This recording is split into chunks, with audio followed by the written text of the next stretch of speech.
They called her washed up, retired, finished. Then a satellite image, a desperate radio transcript, and one impossible mission drag Mara Calloway back behind the rifle. 12 elite snipers, 3 kilometers of desert, 1 damaged shoulder, and 32 Americans waiting for a ghost to save them. This is the kind of story that starts with a bar confrontation and explodes into a war where every shot feels impossible until she takes it. The rocket hit the Black Hawk at 11:47 at night, and Lieutenant Cole Mercer had only 3 seconds to accept that he was going to die. The rotors screamed. The helicopter tumbled. The desert floor came rushing up to meet them, a hard and final impact. 41 of the finest American soldiers were spread across the Iraqi sand. Wagner snipers controlled every high position, and their own ammunition was nearly gone. Mercer grabbed his radio, his mouth tasting of blood. "Command, we are compromised. We have casualties. We need sniper support immediately." Only static came back. Then, a voice as cold as steel cut through. "There is one option. She has been inactive for 6 years. We are not even certain she is alive." Mercer leaned on the broken metal. "Then you had better go find her." Before we go on, if you are enjoying this, please subscribe to the channel and stick around until the end. This story has some turns you will not see coming. Also, drop a comment to tell me what city you are watching from. I am curious how far this story will travel. Now, let us go back to where it all started. 6 weeks after the incident, in Beaumont, Texas. It was a Tuesday evening at the Crossroads Tavern. This was the kind of bar that had absorbed 40 years of spilled drinks and sad stories, and never once judged. It was a haven built by a retired master sergeant named Ray Decker. He was 68 years old and had a bad knee from his service in Fallujah. He had built a sanctuary for people who needed one. The woman working the bar that Tuesday was 22-year-old Mara Calloway. She had long, dark brown hair that flowed past her shoulders. She wore a simple white sports top and military-style camouflage pants with old, worn boots. She had no jewelry, no visible rank, and a history that no one in the tavern knew a thing about. She moved behind the counter with a special kind of awareness. She was constantly watchful, always in the perfect spot, and never stood still for no reason. 4 Marines had lingered well past the final call for alcohol. They were off duty and getting loud. They had consumed enough cheap liquor to believe their worst ideas were their smartest ones. Their apparent leader was Staff Sergeant Victor Rohr, a 31-year-old infantry soldier. He stood 6 feet 3 inches tall and was 240 pounds of solid muscle. He was the sort of man who could never believe that a small woman behind a bar might be the most dangerous person there. He spotted her tattoo when her sleeve moved up as she was wiping down the counter. It was a Navy SEAL trident on her right forearm. The tattoo was expertly done, professional, and looked like it had cost a lot of money. It was the type of ink that told a powerful story, if you knew how to read it. Rohr assumed he did. "Well, look at this." His words were slurred by the alcohol, well past the point of sound judgment. "Our little bartender seems to think she is some kind of special operator." Mara did not even look at him. Her cleaning cloth kept making slow, deliberate circles on the wooden bar. Her hands moved with a familiar rhythm, a motion she had performed thousands of times until it was second nature. Rohr's corporal, Dean Fitch, was 26, with a sharp, calculating mind. He got off his stool and walked to the bar. He carefully placed his Sig Sauer handgun on the counter. The overhead light glinted off the polished metal. "Prove it," Fitch said. "Tell me exactly what this is." Mara's eyes moved to the gun for just a single second. It was all the time she needed to see every last detail. "A 9x19mm parabellum," she stated, her voice a bit rough. She had the sound of a person who did not talk much and was completely comfortable with silence. "It holds a 17-round magazine, and there is carbon residue on the barrel. You have not maintained this firearm in at least 3 weeks. The extractor spring is getting weak. That weapon is likely to jam if you fire it repeatedly." A thick quiet filled the bar. It was the sort of silence that seems to drop the temperature in a room. Fitch's mouth was slightly open. He looked like he wanted to say something, but nothing came out. "Lucky guess," he finally managed to say. "Anybody can find gun information online." But his confidence was clearly shaken, and Roar noticed. The large sergeant pushed himself up from his stool. He came over so close that Mara could smell the cheap liquor on his breath. It was the type of alcohol that burns your throat and fuels your anger. He reached across and took hold of her wrist. He squeezed it just firmly enough to send a message without causing any real harm. "Let me see that tattoo a little closer," he demanded. The instant he made contact, the atmosphere in the bar shifted. It was not a big, sudden change, but the air itself felt different. It was like the deep calm just before a major storm breaks. Mara's other hand came up immediately. It was not a fast or aggressive motion, just a simple defensive reflex. It was like the way you automatically blink when something comes at your face. Her weight redistributed. Her left foot slid forward as her right foot moved back. She was now perfectly balanced. Her shoulders squared up. Her breathing did not change at all. The whole sequence took less than a second. Then, just as quickly, she relaxed. She allowed Roar to keep his grip on her wrist, letting him think he was in charge. But Fitch saw the entire thing, and his calculating mind was quickly putting the pieces together. Ray Decker appeared from the back office. He carried a baseball bat in his right hand and had 3 decades of hard-won wisdom in his eyes. "The bar is closed, Marines. Now is the time for you to make a wiser decision than the one you are currently making." Roar did not even turn to look at him. "Stay out of this, old man. This is about this girl and her stolen honor." Decker placed the bat on the counter and left it there.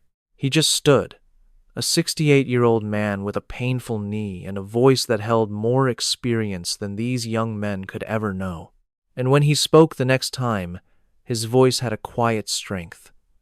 "Son, you have no clue the kind of problem you have just stepped into. This is your final opportunity to leave this place with your pride intact." Lance Corporal Ty Bolin, who was standing by the door, just chuckled. "The old guy has some spirit. It is a shame that being outnumbered makes courage worthless." Mara had continued to clean during the entire exchange. Her cloth was still moving in those same steady circles. But if you were paying attention, and Fitch was now paying very close attention, you would have noticed. She never let any of them get behind her. She never kept her hands occupied for more than a second. She consistently maintained at least 2 obvious paths for an exit. These were not the habits of a person who serves drinks. These were the reflexes of someone who had survived in hostile environments where awareness was the only thing that kept you alive. Roar's patience finally broke. He tightened his hold on her wrist, pulling her forward so hard that she tripped against the bar. His other hand grabbed her sleeve and pulled it hard. The old fabric tore with a loud, distinct ripping sound, and the entire bar fell completely silent. The full tattoo sleeve on Mara's right arm was now visible under the bar lights. This was not just a collection of pretty pictures. This was the story of her service. The Navy SEAL trident was the centerpiece on her upper forearm. It was inked with such stunning detail that it was obvious the artist understood its significance. But it was the text surrounding the trident that took the breath from everyone in the room. Shadow 6, DevGru Gold, K2, 203, Wounded in Action 6. Below that was a list of deployments and dates. Mosul 2019, Kandahar 2020 to 2021, Eastern Syria 2022, Operation Iron Veil 2023. And then there were the scars. The ripped sleeve revealed all of them. A circular bullet wound near her collarbone, a pattern of shrapnel marks across her ribs, a long, straight knife wound on her left shoulder. Every single mark was a testament. Every scar was a price she had already paid. Roar let go of her wrist like he had touched a live wire. The silence that followed was not just an absence of noise. It was the sound of a room trying to understand something that made no sense just a minute before. It was a reality too large to grasp. Fitch's hands were shaking as he pulled out his phone. He accessed a restricted military personnel file that his position allowed him to use. He typed something in. He stared at the screen. Then he looked at it again. His face went white. Calloway, M, he said, but his voice was barely a whisper. Petty Officer First Class, SEAL Team 8, on active duty from 2019 to now. Status. He stopped. He read the line one last time. Status is classified. The majority of her record is sealed. Access demands top-secret security clearance. Corporal Bolin, who was still by the door, said absolutely nothing. He no longer seemed to be guarding an exit. He looked like a man who was desperate to escape through it. Private Marcus Neal, the 21-year-old rookie, was frozen against the far wall. He had the expression of someone who just realized he had stumbled into the very worst kind of situation. Roar was stunned into silence. He could only stare at the tattoo. He was seeing something that did not fit into any category he understood. It was Fitch who finally shattered the quiet. His voice was unsteady, with all his previous arrogance completely gone. 203 confirmed kills, he said quietly, his gaze fixed on the book. The longest shot ever confirmed, 2,619 meters. He looked up from the page. That is over 1.5 miles, in a sandstorm, using a damaged scope. The entire bar fell silent. Just then, Mara's military-grade phone lit up on the counter with a new message. The screen displayed a black trident on a gray shield. It was a secure communication channel, the kind you cannot buy. It would never appear on a normal phone without a special clearance that nobody in that bar possessed. She read the message in 2 seconds, erased it, and placed the phone face down. But Decker had noticed the symbol. He had lived his whole life studying people and situations that were designed to fool him. He did not need every detail to understand the full picture. The pieces of the puzzle instantly connected in his mind. It was the calm certainty of a 68-year-old man who had learned from a world that taught its lessons the hard way. Roar finally found his voice, but it was different now. It sounded much weaker. The tattoo, he started. We just thought you were... We never knew you were actually... No, Mara interrupted him. Her voice was level, showing no anger or contempt. She sounded like someone who had been wrongly judged so often it no longer bothered her. You did not. She looked him directly in the eyes for the first time since he had arrived. Her green eyes were steady and unreadable. They contained something that Roar would later spend many sleepless nights attempting to figure out. Most people do not, she said.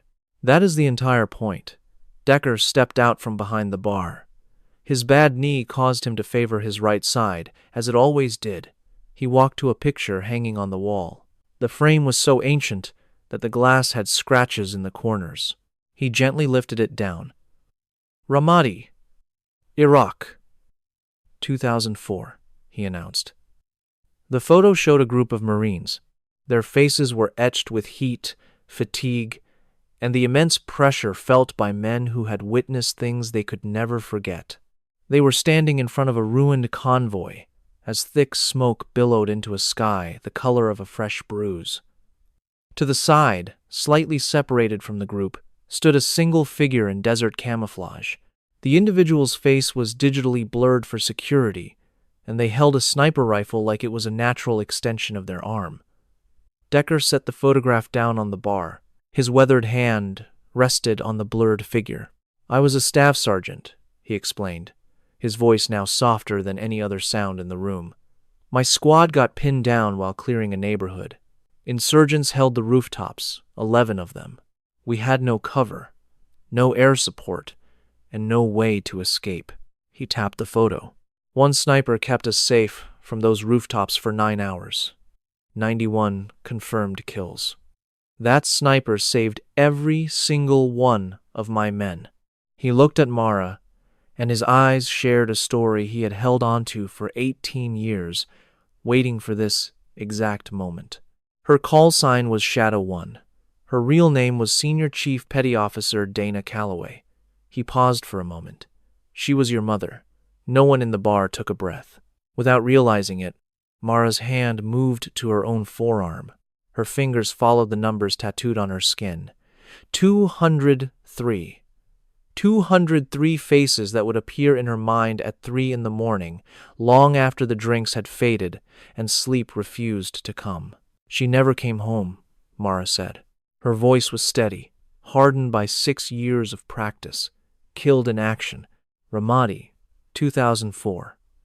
3 months before I was born. She stared at the countertop. She examined the patterns in the wood as if it were the only thing in the tavern that would not judge her. I never had the chance to hear her voice or to meet her. I just inherited her call sign, her service history, and the pressure of trying to live up to her legacy.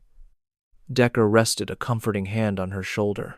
He remained silent, simply offering his support. And in that moment, in the quiet of Crossroads Tavern, a humble bar in Beaumont, Texas, on a Tuesday evening, 4 Marines were frozen in place. They had entered with firm beliefs about the world, but they were now learning it was far more complicated than they could have known. Roar looked from the photograph to Mara, and then down at the tattoo on her arm. His sergeant's stripes suddenly seemed to be made of a much lesser material than they had been just 4 hours earlier. He tried to speak, then stopped, and then tried again. He cleared his throat. "Ma'am," he said quietly. The single word was filled with everything he now understood, and it could not take back anything he had done. "I do not know what to say." Mara grabbed a cleaning rag. Her hands began to wipe the bar in smooth, automatic circles. It was a familiar motion from a past life taking control, while the rest of her was completely still. "I know," she answered. "That is where learning starts." The quiet was soon broken. The door to the Crossroads Tavern was thrown open with a loud crash. Nearly everyone in the bar instinctively reached for a weapon, but not Mara. She simply adjusted her stance slightly and faced the new danger. Her body moved with the reflexes of a person who had never mentally left the war zone. 2 figures walked in. The first was a woman in regular clothes, just jeans and a dark jacket, but she carried herself with a sense of command that had nothing to do with her attire. The second was a man in a full navy dress uniform. His uniform was so covered in medals that the ribbons alone told a 30-year history of service in the most hostile places on Earth.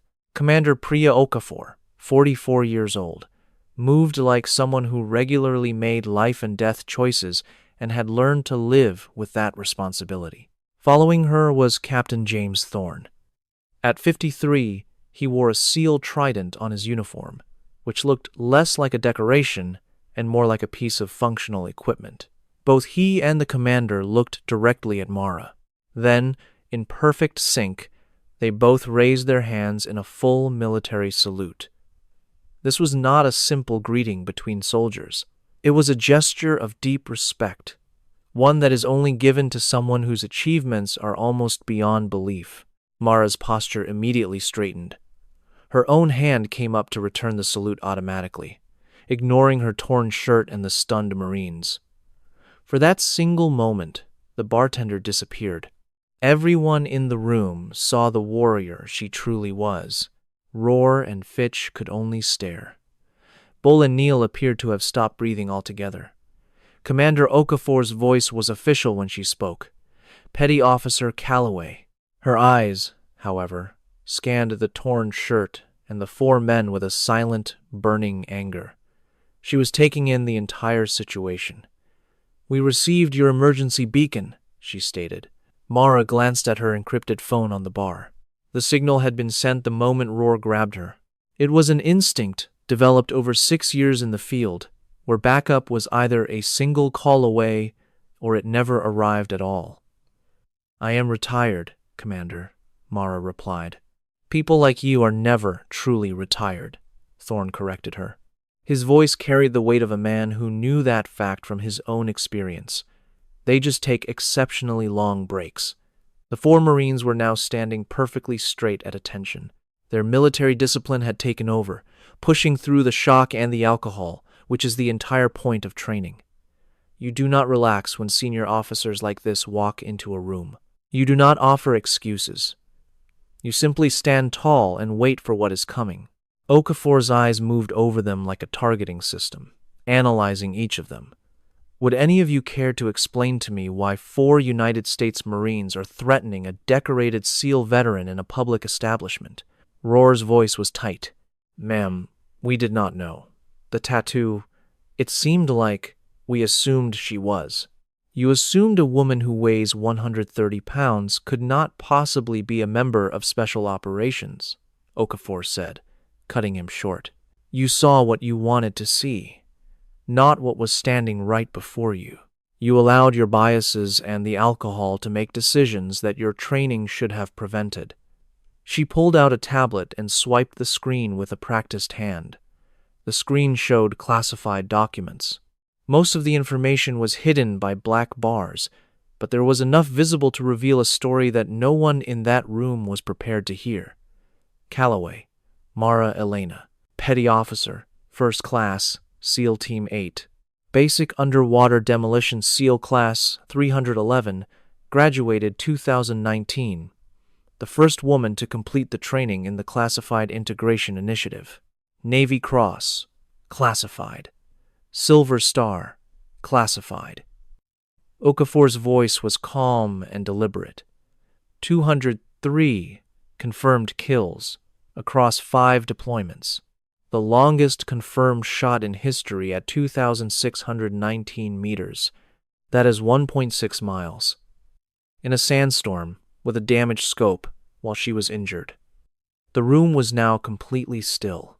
It was the type of silence that happens when people understand that the distance between what they believed and what was real was not just a small space, but a massive, uncrossable chasm. Thorne stepped forward. Operation Iron Veil, Eastern Syria, last year. 39 operators were extracted alive. There were 0 casualties on that mission. She held the overwatch position for 19 hours alone after her spotter was killed. Mara's jaw tightened. She never thought that operation would be mentioned in a bar in Beaumont, Texas. The brief show of emotion on her face disappeared in less than 2 seconds as she regained her composure. All the color vanished from Fitch's face. Boland just stared at the floor. Neil examined his own hands like they were foreign objects, while Roar's fingers crept toward the sergeant's stripes on his uniform. Ma'am, I will turn myself in to my commanding officer in the morning for attacking a veteran, for conduct unbecoming of a Marine. I will accept any consequences. Hold on. Mara's voice was steady. It was never forceful. It carried the authority of someone used to giving orders where a single mistake could be fatal. Roar's hand stopped. You made a mistake. Your pride and the liquor made your decisions for you. Those are failures of judgment, not of your character. You can learn from this moment.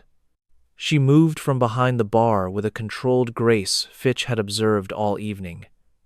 There was a clear purpose in every single step. She came to a stop in front of Roar, looking up at the man who towered over her. Just 2 hours ago, he was certain his size was the only thing that mattered. She took a challenge coin from her pocket, its features worn smooth from being held for years. A Navy SEAL trident decorated one side. The other side bore an inscription for people who carry burdens others cannot. It was signed by Admiral William H. McRaven. He presented this to me after a covert operation in a nation I was never officially in, for actions that will never be public record. She offered the coin to him. He showed me that the greatest lesson for a warrior is not how to fight. It is learning what is truly worth protecting. Roar gazed at the coin as if it might explode. Ma'am, I am not worthy to hold this. Not yet, Mara said in agreement. But perhaps one day you will be. There will be a time when you have to decide between your own ego and someone else's well-being. You will need to choose between what you expect and what is real. When that time comes, I want you to remember what happened tonight." She pressed the coin into his hand. "Remember that the most capable person in this room was a 22-year-old bartender who chose to serve drinks instead of destruction, and you almost failed to see it." Roar's fingers closed tightly around the coin. He struggled to swallow.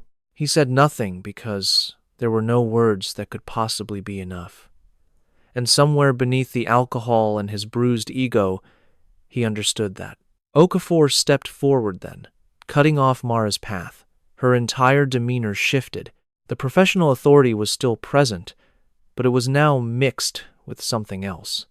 It was a profound sense of urgency. The kind of urgency you see in someone who has critical information that needs to be shared immediately. "We need to talk about the real reason we are here." She held up the tablet screen. It showed satellite images of a desert area circled in red. 11 distinct positions were marked, with interlocking fields of fire.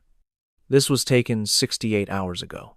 A SEAL Team 6 squad was ambushed in northern Mali during a hostage rescue. The intelligence they received was a setup. They were drawn into a perfectly laid trap. 4 operators were killed in the first hour. The surviving 37 are pinned down inside an old structure. Their ammunition supply is at 12% and dropping fast. Mara took in the image. She had not meant to begin strategizing, but her mind started the process on its own. It was as natural as breathing, a skill honed over 6 years of intense training. She calculated distance, elevation, wind speed, and lines of attack. 9 expert marksmen, Thorne added, former Russian, former British, and 2 ex-American contractors with a grudge that makes them extremely dangerous. They are equipped with thermal optics, they have each other's positions covered, and they are eliminating members of Team 6 one by one. "How much longer do they have?" Mara asked. 5 hours, Thorne replied. "After that, enemy forces will have them completely surrounded, and extraction will become impossible, regardless of the air support we provide." He handed her his satellite phone. A text message was displayed on the screen. She read it quickly. The last sentence hit her with force. "Requesting immediate counter-sniper support. 9 hostile positions. The required shots are beyond standard capability. Requesting Shadow 6 specifically, if she is available." She looked up from the device. "They are using my call sign." "Because these shots," Okafor said softly, "are not just hard, Mara. They are impossible for anyone else. We have alternative strategies, we do. But those strategies are not going to be enough for what must be done on that ridge." The 4 Marines had not budged. They stood rigidly, listening to a conversation that was completely reshaping their view of the woman they had underestimated all night. Fitch looked at his own handgun on the bar, the firearm Mara had analyzed in an instant, like a page from a book she had memorized. An emotion he could not yet name appeared on his face. Mara set the satellite phone down. Her eyes landed on the photograph still sitting on the bar. It was a picture of her mother, her face obscured behind a rifle that looked like an extension of her own body. Ramadi, 2004. 14 men were still alive because a single woman held 9 rooftops for 9 straight hours and never once considered giving up. She glanced at Decker. The old man met her gaze. He did not try to influence her or pass judgment. He was just being the man he had been for the last 6 years. He was the only person who never asked for anything more than an honest day of work, trusting that things would be all right. "I made a promise to myself that I was done," she said. Her words meant only for him. "I am aware of that," Decker answered. "I promised after Kandahar, after the hearing, after I walked away from all of it. I told myself that Mara Calloway was who I really was, and Shadow 6 was just a part I used to play." "I know that too," Decker said. His tone was even and calm, with no hint of trying to sway her choice. "But there are 37 people in Mali who asked for you, not because you are the only operator they could find. It is because you are the only one who can make those shots." Mara remained silent. The quiet between them was heavy with the weight of her decision. Then, Roar's voice came from behind her. It sounded completely different from how it had earlier. It was now clear and direct. "Ma'am, I can't imagine what you went through, what you still carry, or what it cost you to leave that life behind." He paused for a breath. "But I can say this. If my team asked for someone by name, I would pray that a person like you was on the way." Mara did not turn. She kept her hands flat on the bar, her eyes fixed on the image of the woman she had never met. That woman defended rooftops for 9 hours in Ramadi so 14 men could go home to their loved ones. She reached down below the bar and brought up a rifle case. She set it on the counter, unlatched it, and gazed at the Accuracy International AXMC in 338 Lapua Magnum. For 6 years, it had been the most reliable thing in her world. It was the one thing that never let her down as long as she maintained it. She turned to Okafor. "I am going to need transportation, updated weather conditions for the landing zone in Mali, and 30 minutes with the satellite imagery before we depart." She picked up the rifle and checked the action with the smooth, familiar motion of 10,000 repetitions. 37 people asked for Shadow 6. Her voice was level and definite, entirely without emotion. It was the voice of someone who had made a decision and was already looking ahead. "Shadow 6 is on the way." The C-130 aircraft climbed into the Texas night. Its engines produced a constant drone, and its cargo area contained one asset that was not listed on any official manifest. Mara sat by herself, a rifle across her lap, wrapped in the quiet of a person living with the consequences of her choice. 6 years. For 6 years she had wiped down a bar in slow, methodical circles. For 6 years she had told herself that Mara Calloway was the real person and Shadow 6 was just an old identity. The story had been convincing enough until this evening. But now, the rifle was back in her hands. Its familiar weight felt less like a burden and more like a missing piece of herself had finally returned. Commander Okafor sat across from her with a tablet, maintaining the professional calm of someone accustomed to sending people into harm's way. Captain Thorne was by the cargo ramp on a satellite phone, coordinating support that Mara would never see but would depend on for her survival over the next 18 hours. Mara inspected her rifle by feel alone. She had performed this check so many times that her fingers knew the process like a musician knows a well-practiced song. It was pure muscle memory, ingrained in her through countless hours of practice. Okafor looked up from her tablet. "Tell me what happened on the Iron Veil mission." Mara's hands paused their work on the rifle's bolt. "That operation is classified. I was the one who filed the after-action report," Okafor stated. "I have read the official version. What I do not know is what you brought back with you, or what you are taking on this flight." The cargo bay was chilly, and Mara looked at the woman who was once her commanding officer. She understood this was not a casual inquiry. Okafor was conducting her standard pre-mission check, making certain her operative was prepared for a task where any failure would be catastrophic.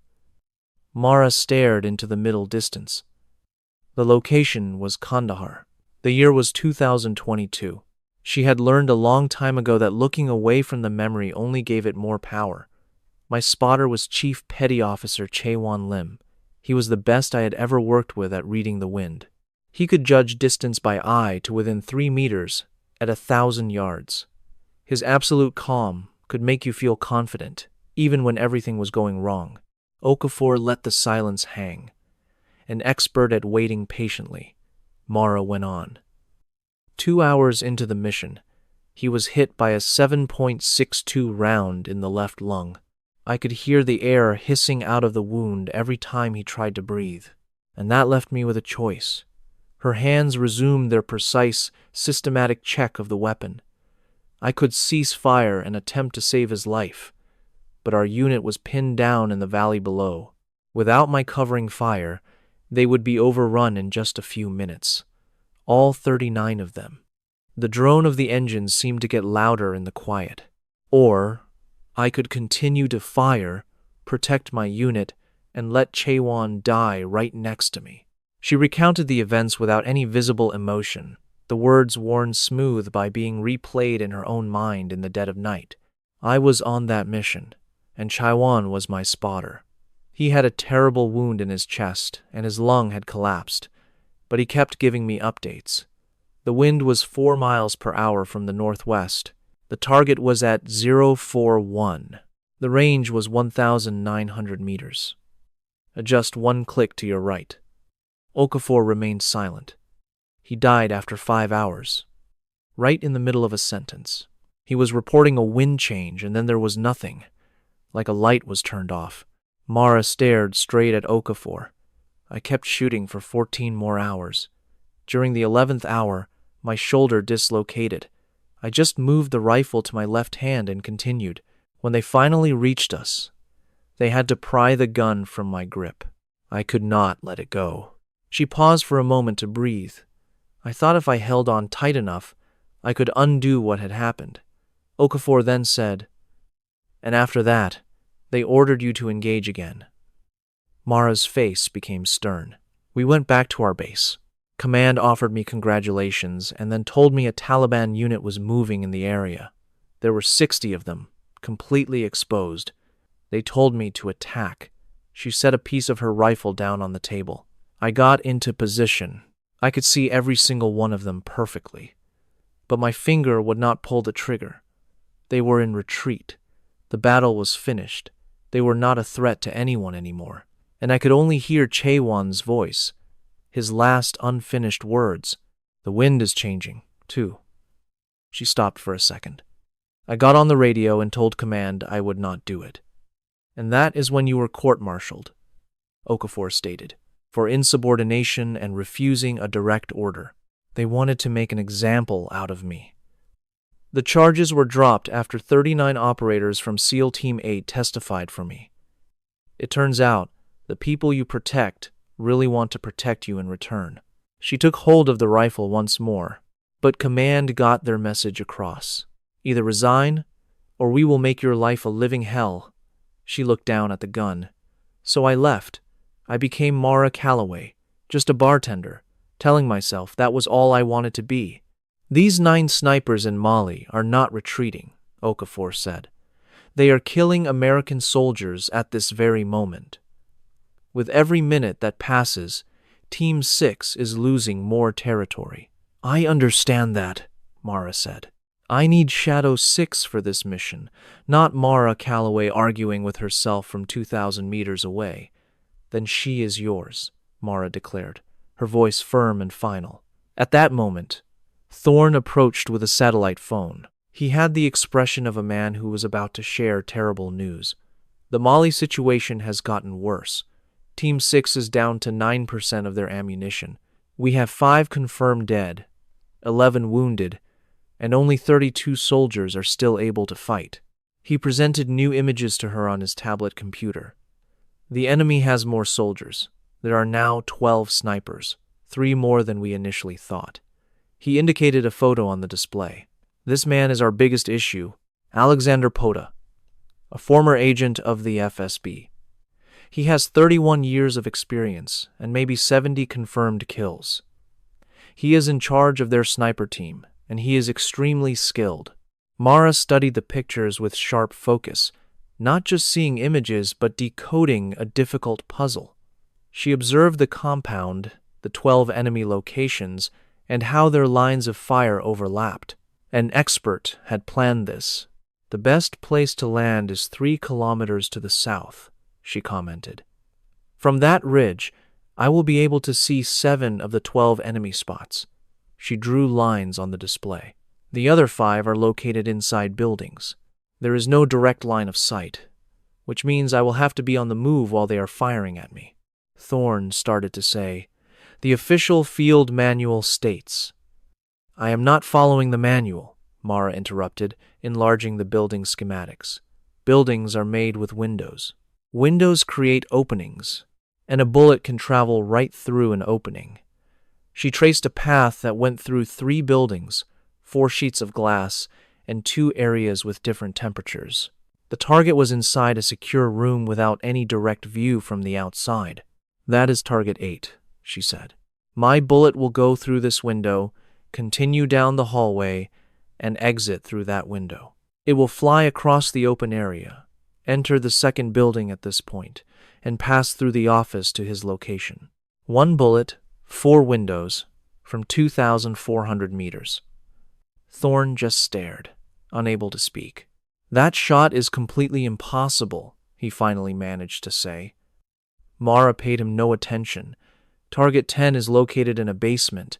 There is no way to see him, but there is a ventilation shaft on the roof. If I shoot a round into that shaft at a 31-degree angle, it'll hit the duct wall, change its path, hit it again, and fall right down on top of him. Thorne looked back and forth between Okafor and Mara. A bullet that ricochets twice and still has the power to be deadly, Thorne said in a low voice. The laws of physics say that it is not possible, Mara conceded.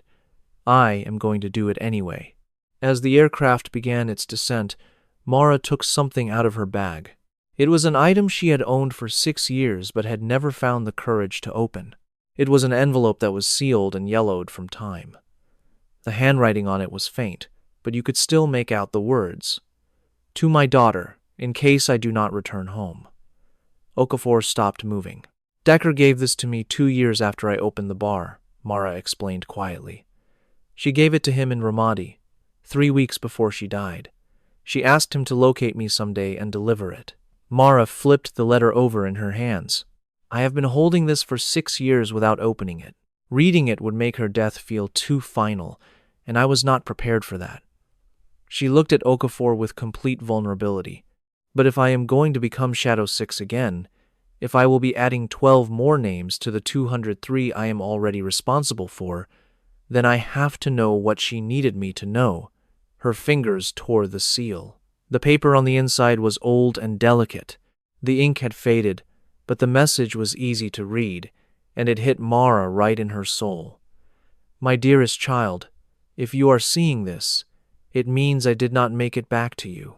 I am composing this from a base in Ramadi before I go on my next assignment. Being a shadow is not about the body count. It is about understanding when it is time to stop counting. I secured 9 rooftops today for 9 hours. I had 91 confirmed kills. In the 10th hour, Command insisted I continue shooting at men who were trying to escape with their wounded. They were not fighting anymore. They were no longer a danger. I allowed them to live. Command was furious. But those men were other people's sons and fathers. To kill them would have been murder. It would not have been war. If you decide to become a warrior, and I believe you will, always remember this. The most difficult shot you will ever have to make is the one you decide not to take. That is the thing that makes us soldiers, not simple executioners. I love you. I am so sorry I am not able to be there to teach you this lesson in person. Mom. Mara's hands were shaking just enough for it to be noticeable. She knew, Mara whispered. The very same decision, the very same challenge. Ramadi in 2004, Kandahar in 2022. She experienced it 18 years before I did, and she left the answer for me. Okafor did not say a word. There are some moments that do not require any words. Mara neatly folded the letter and tucked it inside her vest, right over her heart. When she raised her head, her expression was different. It was not a look of peace, but something closer to conviction. The quiet confidence of someone who has finally accepted who they truly are. These 12 men in Mali are a danger. They are not pulling back. They are actively killing Americans right now. She got to her feet and went to her gear with a practiced, smooth movement. My mother explained the difference between a real battle and an execution to me before I even knew my alphabet, and I am certain which one this is. She was about to grab her equipment case when Decker's voice came through her secure phone. It was a line used only for absolute emergencies, and the call sounded extremely urgent. Kate, he said. He only ever called her that when everything was at stake, and she froze in place. Hold on, Garrison. I am departing in 20 minutes. I am aware of that. That is the reason for my call, he replied. His voice carried a strain she had never heard from him in all their years. It was the sound of a man finally sharing a secret he had kept for a long time. "Your mother gave me something else for you back in Ramadi," he explained. It was not only the letter. Mara stood there and waited silently. "2 days before she was killed, Dana left a message with me for you. She told me, 'If my little girl grows up to be a warrior, you must teach her that saying no is the most courageous act she can perform.'" He took a breath, his voice becoming softer. "She was certain she was not coming home, Mara. She wanted you to have a choice that she was never given. That is the reason I am giving you that exact choice right now. You are free to walk away from this. Nobody will hold it against you." But Mara just shook her head. "If I do not go, another person will have to, and they will not be able to make those shots. Then 32 of our people will die in Mali, all because I wanted to be left in peace. Or it is possible someone else goes and succeeds, and everyone lives. Then you can simply go back to being Mara Calloway, without 12 new ghosts to haunt you at 3 o'clock in the morning." She glanced at the airplanes, the firearms, the equipment. It was all a part of a past life she had worked so hard to leave behind, but it was now a part of her very being. "I have to go," she said. "This is my decision, not my obligation." There is a huge difference. Garrison was quiet on the other end for a long time.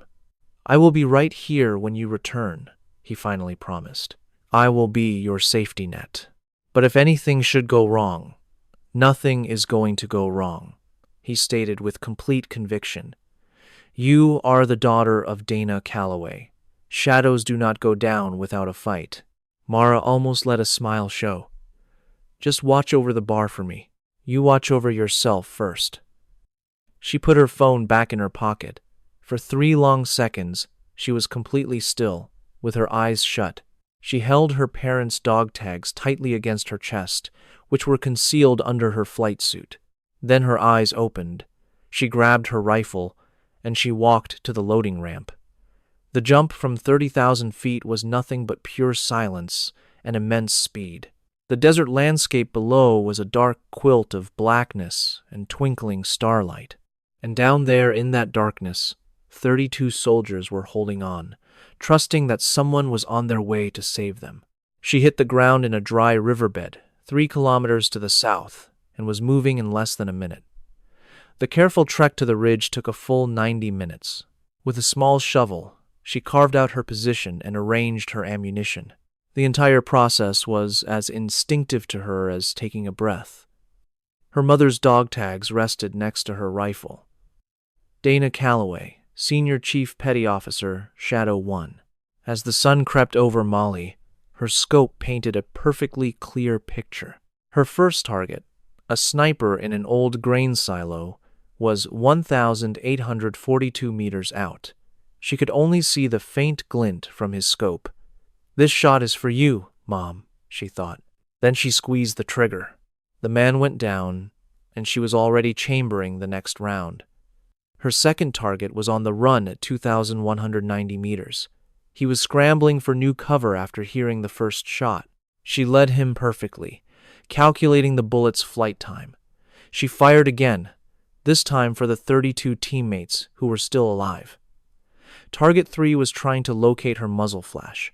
She sent a round through a 6-inch opening in his cover from 2,441 meters away. He never completed his search. Enemy rounds started kicking up dirt 2 meters to her left. They were zeroing in. She shifted just 6 inches to her right and continued her work. With the 7th shot, the enemy commander fell. She knew he was down because the chatter on the enemy radio turned to chaos. Without their leader, they were just disorganized individuals, not a unified force. She could handle individual problems.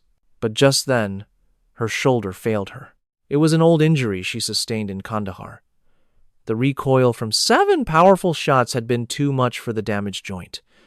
A burst of blinding pain tore through her, and her right arm went completely limp.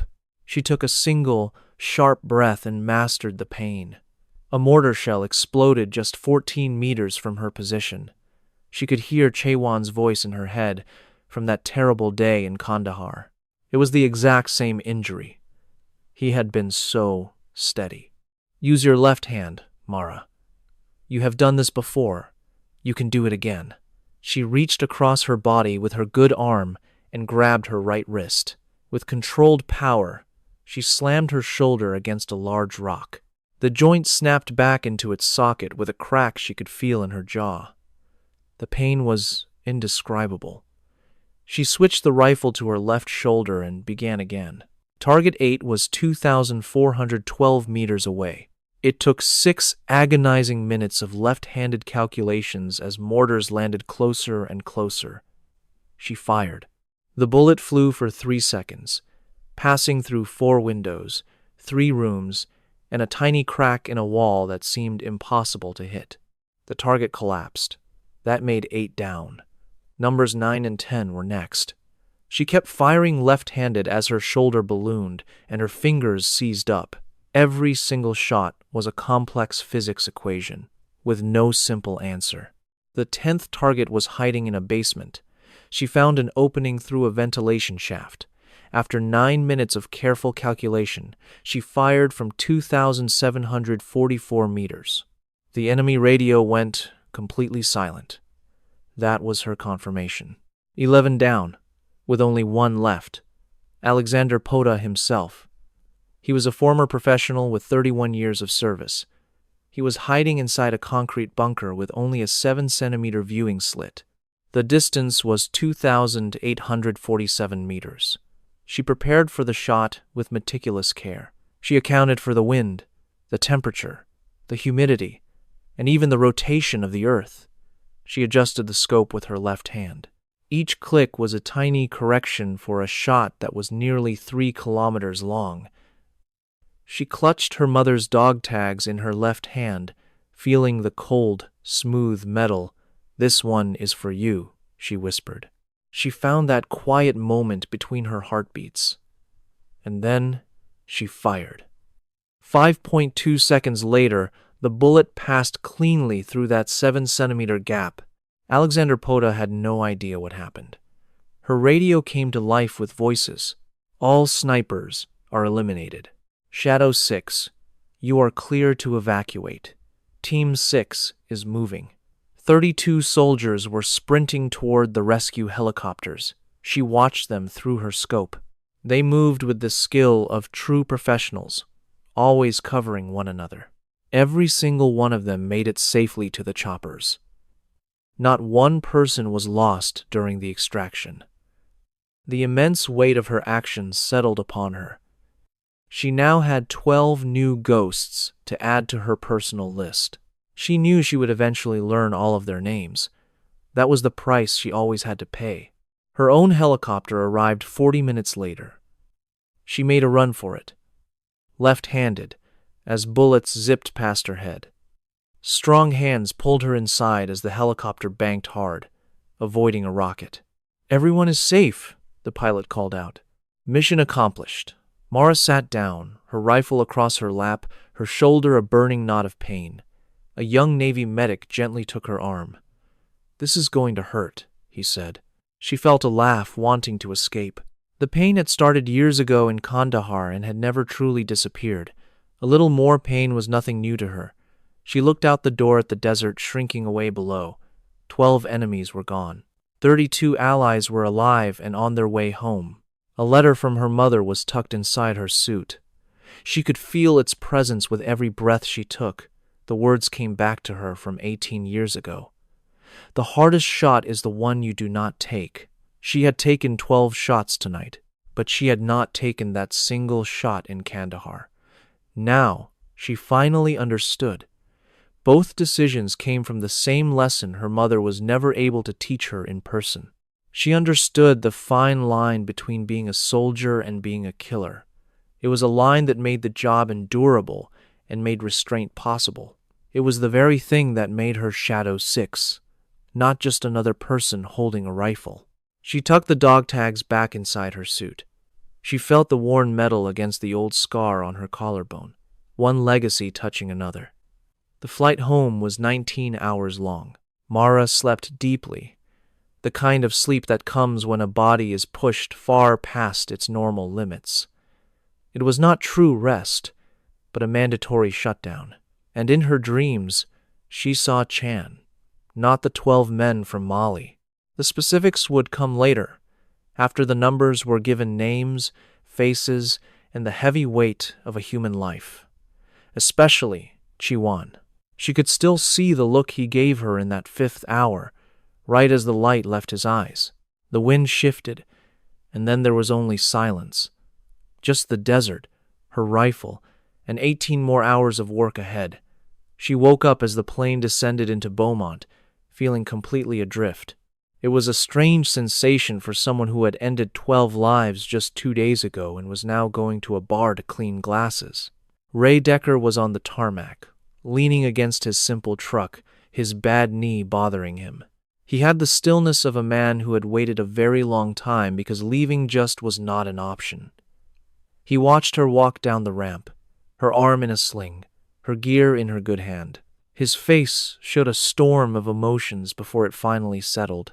He gave her a careful hug, the kind that avoids all the injured spots. "You came back," he said quietly. "I promised I would." He held on for just a moment longer than he needed to, and she let him. For 18 years, Decker had held onto her mother's dog tags, waiting for a daughter who did not even know to ask for them. He had earned that extra second. 32 saved, she reported after he let go. 12 down. The family business goes on. She said it as a simple fact, with no drama or feeling. "The family business goes on," he repeated.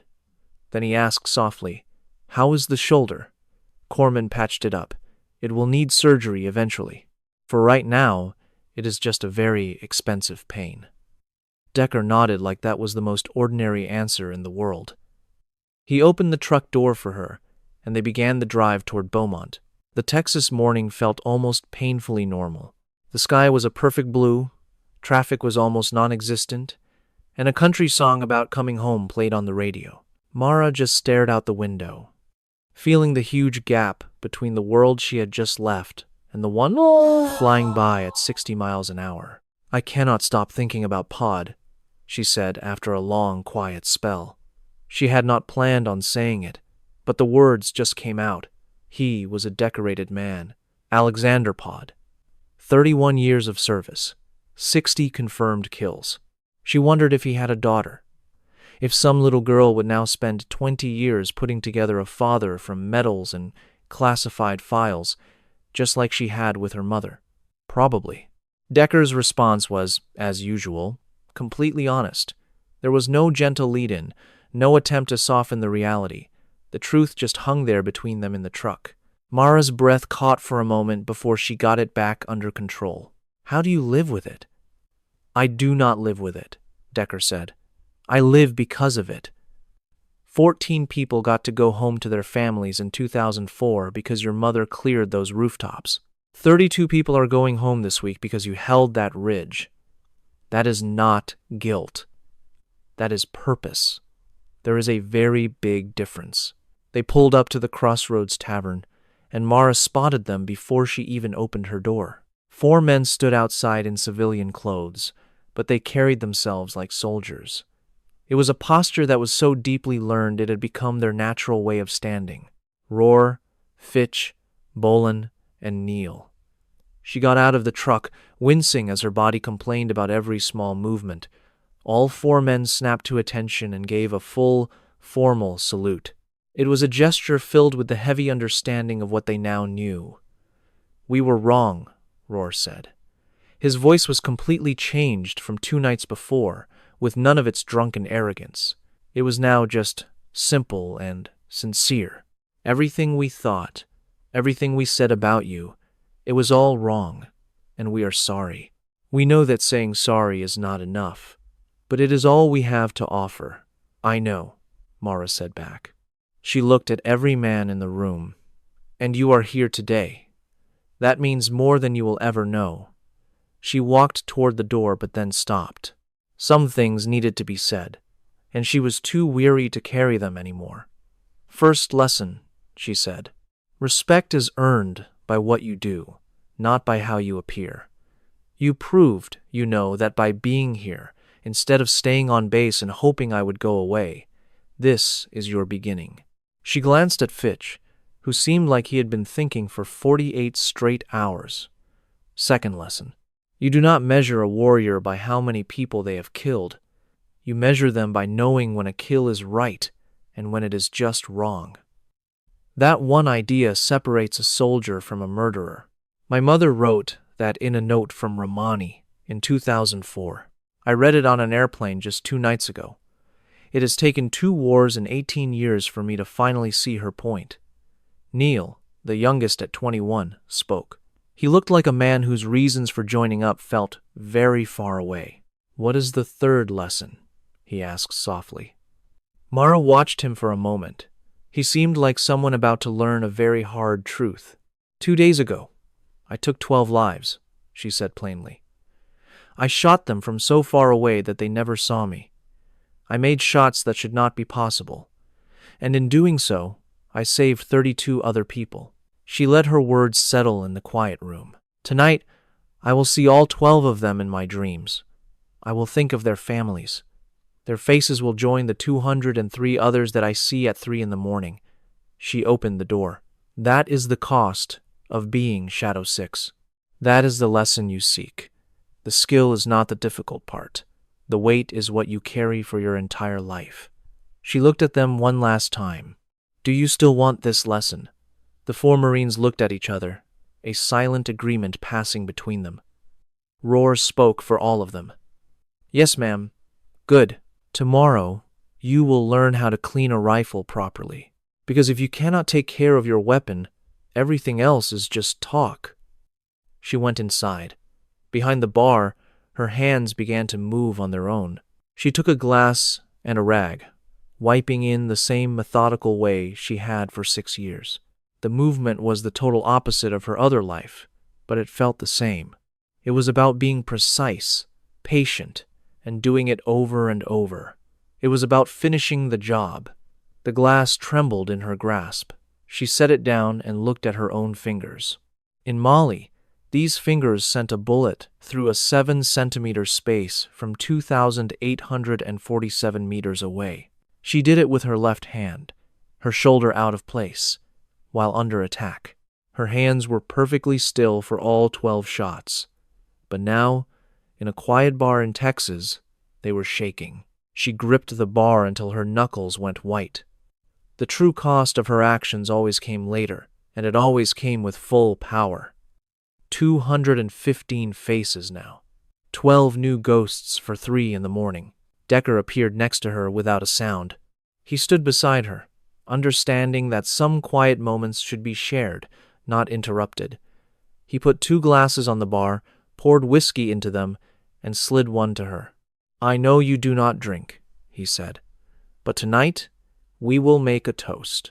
She held the glass and looked into the amber liquid. She saw rifle flashes and 32 soldiers running for their lives from 3 kilometers out. To the 32 who went home to their families, she said quietly, and to the 12 who chose a different path.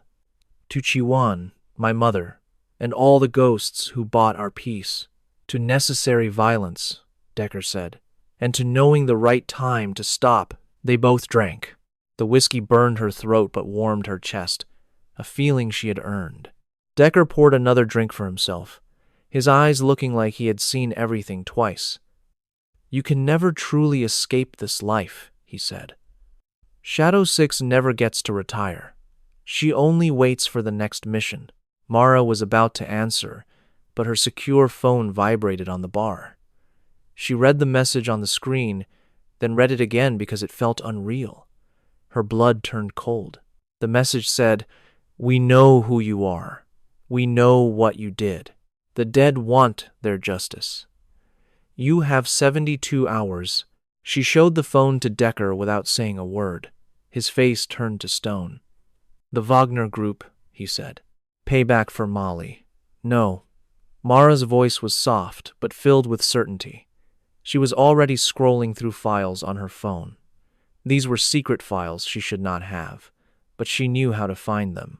Do you recall the 60 Taliban fighters in Kandahar? I was ordered to kill them, but I refused. I let them live because they were not a threat anymore." Decker froze. 9 of those men lived. She displayed the intelligence file with their names, photos, and current whereabouts. They were all part of a hidden network that had been active for 2 years. 7 of the men later joined the Islamic State. For the last 2 years, 3 of them have been searching for the American sniper who let them live. She looked up. They were just waiting for a good opportunity.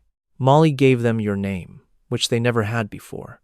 She set the phone on the bar so Decker could read it.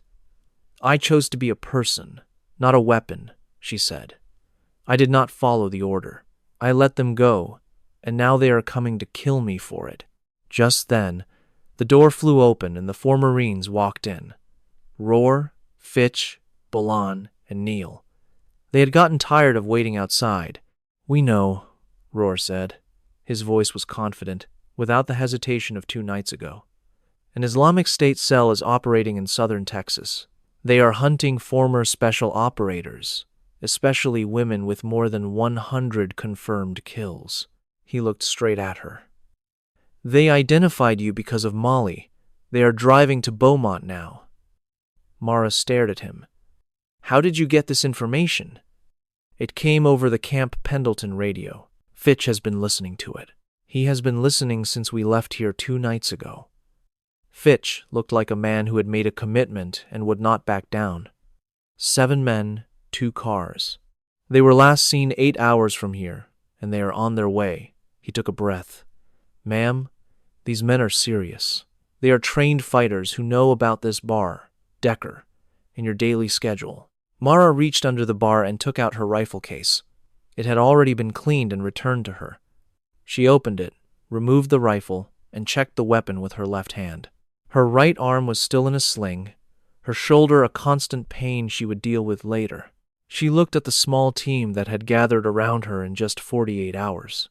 There was Decker, 68 years old with a weak knee and sure hands, who had fought in Ramadi in 2004 and was ready to fight in Beaumont today. Roar, Fitch, Bolan, and Neil. 4 Marines who had come in as troublemakers and had turned into allies. 72 hours, she said. "We will use all of it. We are going to turn this bar into a fortress. We will make them regret bringing their fight to our home." Decker came out from behind the bar, moving with the quiet purpose of a man who had made a choice. He opened a cabinet and removed an M4 rifle he had kept spotless for 30 years, always suspecting a day like this would come. "My bar," he said simply. "My town, my people." He racked the slide. "If they want a war, we will give them one they will never forget." Roar looked at his fellow Marines. A quiet understanding passed between them. He then turned back to Mara, his face set with determination. "You taught us a lesson 2 nights ago. You said respect is earned with actions." He stood up straighter. "Now it is our turn to earn it." Mara looked at the wall of photos behind the bar. It was filled with service members who had been here before, leaving a part of their story behind. Her eyes found the picture from Ramadi. Her mother's face was blurred, but she held a rifle like it was part of her. Mara thought of the letter in her vest, which rested near her heart. It was a message sent across 18 years from a mother who never knew her, but understood her completely. The hardest shot is the one you do not take. She finally understood both parts of that lesson now. When to hold back and when to stand your ground. Her mother had done both in Ramadi in 2004. She paid a price for it, but she passed the knowledge on. Mara lifted her rifle. Her left hand was steady, the sling holding the weapon so naturally it felt like it belonged there. 7 men are coming to kill me because I showed them compassion in Kandahar, she said. Her voice was quiet and certain, completely without drama. They decided my mercy was a weakness. They think the woman who spared them is an easy target they can now hunt and destroy. She chambered around. They are about to learn the difference between mercy and weakness. Outside, the town of Beaumont carried on. It was just an ordinary Wednesday morning, totally unaware of the storm brewing inside a local bar. Cars passed by. People went to work. The world continued its steady rhythm. But inside the Crossroads Tavern, a group of warriors was preparing for a battle that 7 men would bitterly regret starting. The next 72 hours vanished. It was that strange sensation when time accelerates, because experts are using every available second. They knew that preparation was the only element they could fully control, and they intended to manage every single detail. Mara only got 4 hours of sleep the first night, and it was not by choice. Decker blocked the doorway to the back room, telling her that a tired sniper is just an expensive liability. He spoke like a man who had learned that lesson the hard way in some forgotten place. Her respect for him was too great to argue. She used the rest of her time with intense focus and zero wasted motion. She and Fitch studied every possible route to the Crossroads Tavern. He saw battlefields in ordinary places, the same way she did. They mapped out every line of fire from every possible vantage point. They identified which locations offered true protection and which were merely an illusion of safety. They established fallback positions and communication signals, building that unique, unspoken language that grows between people bracing for a fight. They learned to trust each other's instincts without needing a single word. Once the alcohol and ego were gone, Roar became the leader his rank implied. He was calm and reliable. You only needed to tell him something one time, and he never bothered with useless questions.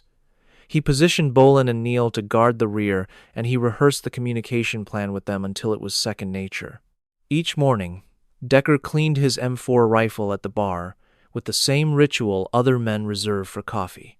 He worked in silence, with meticulous care, like someone who had waited 30 years for a valid reason to use that weapon and had finally gotten one. On the second evening, a call came from Okafor. Mara took it in the back room and closed the door.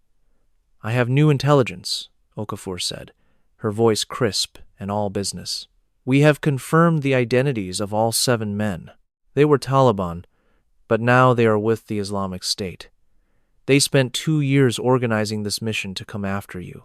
They have your picture, your old homes, Decker's complete file, and they know you are in Beaumont." "I know," Mara answered. "Fitch had most of that figured out 12 hours ago." A moment of silence passed. "Of course he did."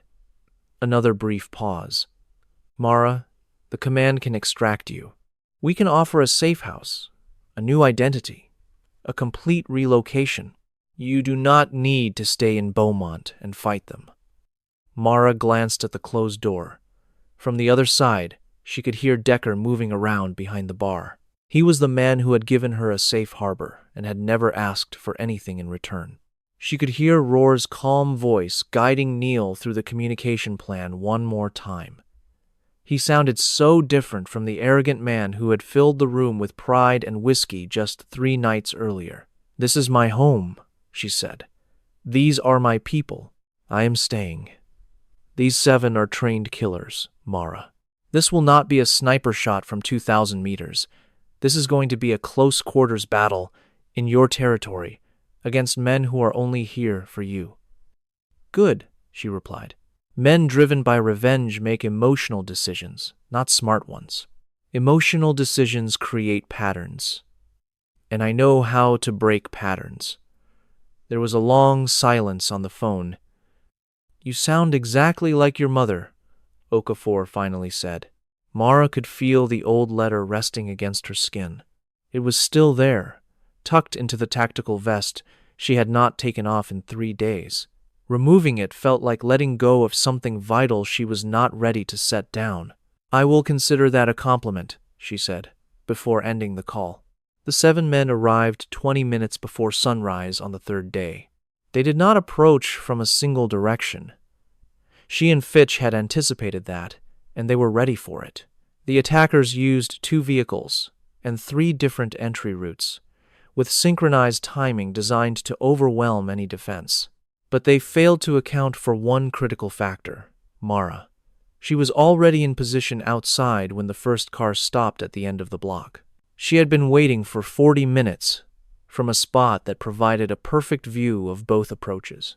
She held her rifle with her left hand, the sling compensating for the right arm she could hardly move. Bolon had rebandaged her shoulder. It turned out he had emergency medical skills he never mentioned because no one had ever asked. The wrap could not fix the injury, but it would give her the support she needed for the next hour. The first two enemies slipped into the alley next to the tavern. Roar and Bolin were there to meet them. What followed was swift and brutal, completely unlike the choreographed fights in the movies. In truth, the entire encounter was loud for about 40 seconds, and then it was over. Two men who had spent 2 years planning their revenge learned in their last moments that they had chosen the wrong place, a place protected by people who knew it much better than they ever could. Mara heard it happen over her earpiece. Roar's voice was steady and clear. 2 down. The east side is secure. She was already shifting her focus to the second car. 3 of the remaining 5 attackers attempted to come through the front entrance. She dropped the first one from 60 meters away before he ever touched the building. The second one fell at 40 meters. The third managed to reach the door only to find Decker waiting for him. Decker was 68 years old, had a sore knee, and was holding an M4 rifle he had kept immaculate for 30 years. He was perfectly composed, like a man who had seen true evil in Ramadi and understood that it would not be the last time he had to make a stand. 2 precise shots, clean and absolute. "My bar," Decker whispered to himself. "My town." The final 2 attackers had separated and were moving to the north. It was the most intelligent tactical choice they could have made, which was exactly why Mara was already there waiting. One of them froze when he saw her. He was a young man, probably in his late 20s. His face showed the confusion of someone who had invested 2 years of his life into a single mission, only to see it completely unravel. She could see him processing his options. She also saw the exact moment he realized the distance between them gave him no way out. "It is finished," she said, and her tone was not a suggestion. He made a move. It was a fatal mistake. She fired, left-handed, before he could complete the action. The 7th and final man stood just behind him. Unlike the others, he stopped cold. He let his weapon fall, raised his hands so she could see them, and dropped to his knees in the dust of the Texas parking lot on that Thursday morning. He looked like a man who had just discovered a shocking new truth, that he was going to live. Mara kept her rifle on him for a long moment. Her left arm was screaming from the weapon's weight, and her right shoulder throbbed with a familiar pain she had ignored for 3 days. "You came here because I let your comrades live in Kandahar," she stated. "You hunted me for 2 years because I chose to see you as human beings instead of simple targets." He stayed quiet. "That decision earned me a court-martial and cost me 6 years of my career. It took more from me than you will ever understand." Her voice remained absolutely firm. "And I would make the same choice again tomorrow." She lowered her rifle by about 3 inches. It was not a gesture of surrender. It was just enough to demonstrate the line between a battle and an execution. It was the same 3 inches her mother had offered in Ramadi in 2004, the same 3 inches she had offered in Kandahar in 2022. Both times, that tiny act of grace had almost cost them everything. "The most difficult shot," she said softly, "is the one you choose not to take." She heard Fitch's voice in her ear. "Local police are 2 minutes out. We placed the call 60 seconds ago." She looked at the man kneeling in front of her. "You are finished. This is done. What comes next is not up to me." She stepped back, rifle still at the ready, but holding that 3-inch margin. It was not a sign of weakness. It was the entire reason she was there. When the police arrived, they discovered 1 man ready to surrender and 6 others who had chosen a different fate. Inside the Beaumont Tavern, they found a small group of defenders who had protected their territory and were still on their feet. Okafor arrived 3 hours later with Thorne and a federal anti-terrorism team. They managed the scene with the quiet competence of people who had done this many times before. She found Mara behind the bar, cleaning the counter with a rag in slow, deliberate circles. Okafor took a seat across from her, and was silent for a while. 6 deceased, 1 in custody, she said at last. Decker is making his report. The 4 Marines will need to do the same. The legal department is handling every detail. She paused for a moment. Everything will be all right. I know, Mara replied. Command is discussing reinstatement. They are offering your full clearance and a return to active duty. The court-martial will be completely erased from your record. Thorne has been pushing for this for the last 2 months. Mara set her glass on the bar. She stared at it, then down at her own hands. The shaking was gone. It stopped the second the fight began, but the burden was still there. The count was now 222, including tonight's events. That was 222 faces that would appear in her mind at 3 in the morning for the rest of her life. The burden and the shaking were not the same. She had figured out how to bear one without succumbing to the other. She raised her eyes to meet Okafor's. I need you to be completely honest with me. Have I ever been anything else? If I return, if I wear that uniform and go back to my duties, is it possible for me to also just be Mara Calloway? Can I still serve drinks, get a sore knee someday, and just sit in a tavern with the people I love? Okafor remained quiet for a very long time. Her silence formed the answer before she even said a word. I believe Shadow 6 and Mara Calloway merged into one person somewhere over the Atlantic. I believe you have been a single person for much longer than you are willing to accept. Roar walked over to the end of the bar. A fresh bruise marked his cheek from the confrontation in the alley. He had the expression of a man who just discovered something essential about himself and was at peace with it. Ma'am, he began, if it means anything, seeing you in action tonight, what you did out there in the parking lot at the very end. He stopped, trying to find the proper words. You had a perfect shot. You made the choice not to take it. That was the most remarkable thing I have ever witnessed. Mara looked from him to the challenge coin she had passed to him 3 nights before. She could see its outline in his shirt pocket, resting over his chest, in the same way she kept the letter over hers. That is the entire lesson, she said. It took me 2 wars and a letter from a woman who passed away to finally understand it. But that is the point. That is the whole lesson. Decker emerged from the back office, his federal questioning finally done.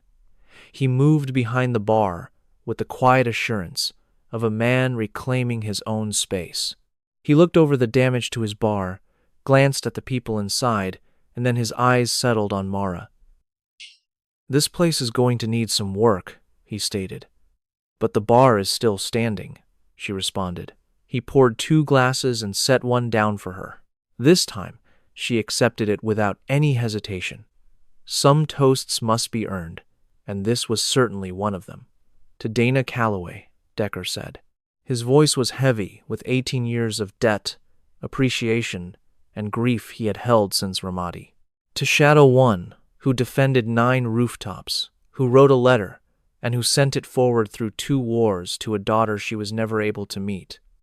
Mara's hand was perfectly steady as she lifted her glass. To Dana Calloway, she echoed, who showed me that the most difficult shot is the one you refuse to take, and that understanding the line between a fight and an execution is the only thing that matters. She looked at the photograph on the wall, at her mother's concealed face behind the scope in Ramadi. She was the woman who held the position, made the ultimate sacrifice, and still managed to pass her lesson on, trusting it would one day reach its destination. And it finally had. She took a sip. Outside, the town of Beaumont was beginning an ordinary Thursday. The people living there had no clue that a hidden war had been waged on their streets as they slept. A war confronted by a 22-year-old woman with dark hair, a white sports bra, and a history of 222 confirmed kills. She also carried a letter folded over her heart that had journeyed through 18 years and 2 conflicts just to tell her who she was meant to be. Shadow 6 was never simply a call sign. It was not a number, a secret document, or a tattoo from 5 deployments. It was a decision she made over and over, in the shadows, under enemy fire, at unbelievable ranges, knowing the full price and being willing to pay it. Mara Calloway had tried to walk away from that choice, but that choice refused to walk away from her. As she stood behind the bar at the Crossroads Tavern on a Thursday morning in Beaumont, Texas, with a steady hand and her mother's letter near her heart, with 32 soldiers still breathing and a little girl named Molly who would never know her name, she at last understood. It would always be a part of her. Some individuals are simply made to handle the kind of weight that would break anyone else, not because they do not feel its heaviness, but because they decide to carry it regardless of the cost. With every day, every assignment, every shot they fire, and every single shot they hold back, with every new face that is added to the gallery that visits at 3 a.m, that was the meaning of Shadow 6. That is who she was all along. And the world, which keeps a long record of the heroes it desperately needs, already knew precisely where she could be found. Model.